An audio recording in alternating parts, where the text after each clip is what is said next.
झारखंड शिक्षा परियोजना परिषद रांची के द्वारा यह पत्र जारी किया गया है, जिसमें कल्याण कोष की सदस्यता प्राप्त करने संबंधी ये सूचना है। इसमें जानेंगे कि किनको कल्याण कोष की सदस्यता प्राप्त करनी है। कल्याण कोष बहुत दिन से डिमांड किया जा रहा है।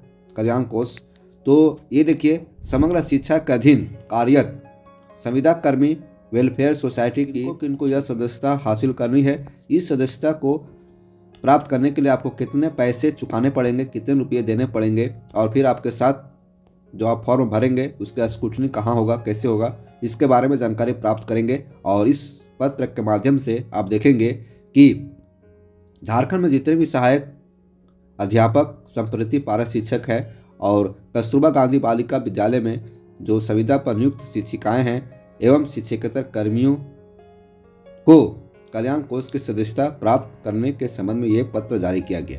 तो सभी ऑडियंस को मेरा जोहार। तो देखिए, एक एक करके बात करते हैं। देखिए फॉर्म, देखिए सबसे पहले आपको हम फॉर्म बता रहे हैं। फॉर्म है समग्र शिक्षा के अधीन कार्यरत संविदा कर्मी वेलफेयर सोसाइटी की सदस्यता पत्र। यहाँ देखेंगे सबसे पहले पर्सनल डिटेल्स आपको डालनी है।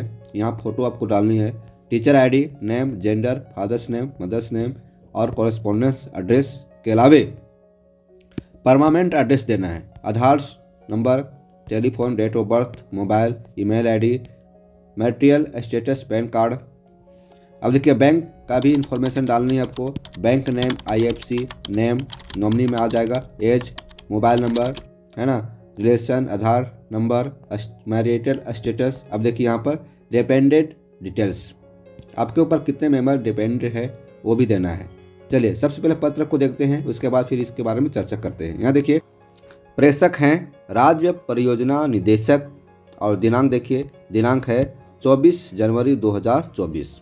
ठीक है। सेवा में सभी जिला शिक्षा अधीक्षक सह अपर जिला कार्यक्रम पदाधिकारी, सभी जिला शिक्षा पदाधिकारी, जिला कार्यक्रम पदाधिकारी, समग्र शिक्षा झारखंड। विषय क्या है देखेंगे। विषय है सरकारी विद्यालयों में विधिवत रूप से नियुक्त एवं कार्यरत पारा शिक्षक, संप्रति सहायक अध्यापक, प्रखंड साधन सेवी, संकुल साधन सेवी तथा सभी कस्तूरबा गांधी बालिका विद्यालयों में संविदा पर नियुक्त शिक्षिकाएं एवं शिक्षकेतर कर्मियों से कल्याण कोष की सदस्यता प्राप्त करने के संबंध में। सभी पारा शिक्षक, सहायक अध्यापक हमारे बंधु हैं और इसमें बीआरपी सीआरपी भी आ जाएंगे। और जितने भी कस्तूरबा गांधी में शिक्षिकाएं एवं शिक्षकेतर कर्मी हैं उन्हें ये कल्याण कोष की सदस्यता प्राप्त करनी है। देखिए महाशय, उपरोक्त विषय के संबंध में अंकित करना है कि कल्याण कोष के संचालन हेतु समग्र शिक्षा के अधीन कार्यरत संविदा कर्मी वेलफेयर सोसाइटी का गठन किया गया है। जितने भी समग्र शिक्षा के अधीन कार्यरत संविदाधारी हैं उनके लिए वेलफेयर सोसाइटी का गठन किया गया है। वेलफेयर सोसाइटी का गठन किया गया है जिसका छायाप्रति संलग्न है। नीचे दिया गया है, उक्त नियमावली के अनुसार कल्याण कोष के संचालन एवं नियंत्रण हेतु विभिन्न स्तर पर समिति का गठन किया गया है। क्या जो कल्याण कोष है इसके संचालन के लिए और नियंत्रण के लिए विभिन्न स्तर पर समिति का गठन किया गया है। कल्याण कोष के उपरोक्त नियमावली की कंडिका ग में जिला स्तर पर जिला शिक्षा पदाधिकारी की अध्यक्षता में 5 सदस्यीय समिति के गठन का प्रावधान है। जिला स्तर की बात किया जाए इस समिति को संचालन और नियंत्रण करने के लिए तो जिला शिक्षा पदाधिकारी के द्वारा और उनकी अध्यक्षता में 5 सदस्यीय समिति का गठन का प्रावधान है, जिसमें पारा शिक्षक संप्रति सहायक अध्यापक हेतु, बीआरपी सीआरपी हेतु एवं कस्तूरबा गांधी बालिका विद्यालय में कार्यरत शिक्षिका एवं शिक्षकेतर कर्मियों हेतु अलग अलग समिति का गठन किया गया है। यहाँ देखिए बीआरपी सीआरपी के लिए अलग अलग समिति है और हमारे सहायक अध्यापकों के लिए अलग अलग समिति है और कस्तूरबा गांधी में जो शिक्षिकाएं और शिक्षकेतर कर्मी हैं उनके लिए अलग समिति है। समग्र शिक्षा के तहत राज्य में विभिन्न सरकारी विद्यालयों में विधिवत रूप से नियुक्त कार्यरत पारा शिक्षक, प्रखंड साधन सेवी, संकुल साधन सेवी तथा सभी कस्तूरबा गांधी बालिका विद्यालयों में संविदा पर नियुक्त शिक्षिकाएं एवं शिक्षकेतर कर्मियों जो संस्था के नियमों एवं उद्देश्यों का पालन करने के लिए तैयार हो, वे इस संस्था के सदस्य बन सकते हैं।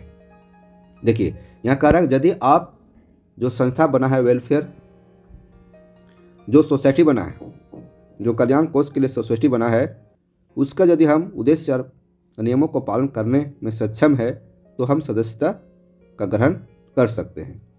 निर्देशित किया जाता है कि उक्त कल्याण कोष के सदस्य बनने के लिए संलग्न विहित प्रपत्र में दिनांक 20 फरवरी 2024 तक आवेदन प्राप्त किया जाए।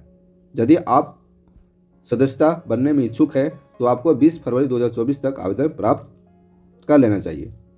सदस्यता शुल्क के रूप में वर्तमान में प्रति आवेदक 10 रुपया देकर आवेदन किया जा सकता है। आपको मात्र 10 रुपया लगेगा और फिर उसकी सदस्यता आप बन जाएंगे। उक्त जमा राशि वर्तमान में समग्र शिक्षा के बैंक खाता में नियमानुसार रखा जाएगा। आपका पैसा सुरक्षित रहेगा। समग्र शिक्षा का जो बैंक खाता है उसमें जमा रहेगा। आवेदन प्राप्ति के उपरांत प्राप्त आवेदनों के स्क्रूटनी जिला स्तरीय समिति द्वारा करते हुए सदस्यों की सूची राज्य परियोजना कार्यालय को उपलब्ध कराई जाएगी। आप जब आवेदन करेंगे तो इसकी स्क्रूटनी होगी जिला स्तर पर और फिर जो सूची बनेगी वो राज्य परियोजना को उपलब्ध करा दिया जाएगा। अब यहाँ आगे देखिए, समग्र शिक्षा के अधीन कार्यरत संविदा कर्मी वेलफेयर सोसाइटी की सदस्यता पत्र, ये आपका सदस्यता पत्र है और इसमें आपको यहाँ फोटो चिपकाना पड़ेगा। जो रिसेंटली फोटो रहेगा उसको आप चिपकाइएगा।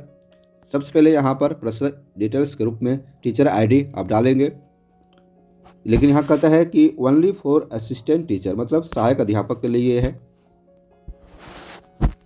हमारे सहायक अध्यापकों के लिए टीचर आईडी है। Name, gender, father's name, mother's name, correspondence address ये भरेंगे साफ साफ अक्षरों में। परमानेंट एड्रेस भी साफ साफ अक्षरों में आप लिखेंगे। आधार नंबर लिखना है, telephone number, date of birth, mobile number, marital status, email ID, PAN card. यहाँ देखिए टेलीफोन नंबर और यहाँ मोबाइल नंबर दोनों अलग अलग है। ऐसा नहीं कि टेलीफोन नंबर की जगह पर मोबाइल नंबर लिख देंगे, ठीक है। डेट ऑफ बर्थ ये सब तो लिखना है। उसके बाद बैंक डिटेल्स आपको लिखना है। Bank details, bank name, branch, IFC code. उसके बाद देखिए नॉमिनी डिटेल्स डालना है। नॉमिनी को भी नाम डालना है। नॉमिनी का नाम, name, age, mobile number, relation, nominee के साथ आपके क्या रिलेशन है, आधार नंबर नॉमिनी का और मैरिटल स्टेटस। उसके बाद देखिए डिपेंडेंट डिटेल्स, आप पर कितने लोग डिपेंड हैं, आपके ऊपर कितने लोग आश्रित हैं, उनका सीरियल नंबर 1, 2, 3, 4, नाम, relation, occupation, date of birth, है ना, ये आपको डालना है। जैसे नाम आपके ऊपर जो डिपेंडेंट है उनका नाम, जैसे आपके बच्चे का नाम यहाँ लिखेंगे, है ना। बुजुर्ग माता पिता हैं वो भी आपके ऊपर डिपेंड है। रिलेशन यहाँ पर जैसे आप बेटा का नाम लिखेंगे तो सन हो जाएगा। ऑक्यूपेशन तो अभी विद्यार्थी होगा और डेट ऑफ बर्थ, है ना। इस तरह से आपको डिपेंडेंट का नाम डालना है। यहाँ देखिए डिक्लेरेशन आप पढ़ लीजिएगा क्या कहता है नहीं कहता है। उसके बाद आप यहाँ सिग्नेचर कीजिए, डेट डालिए, पैलेस डालिए, बस फॉर्म हो गया सबमिट, ठीक है।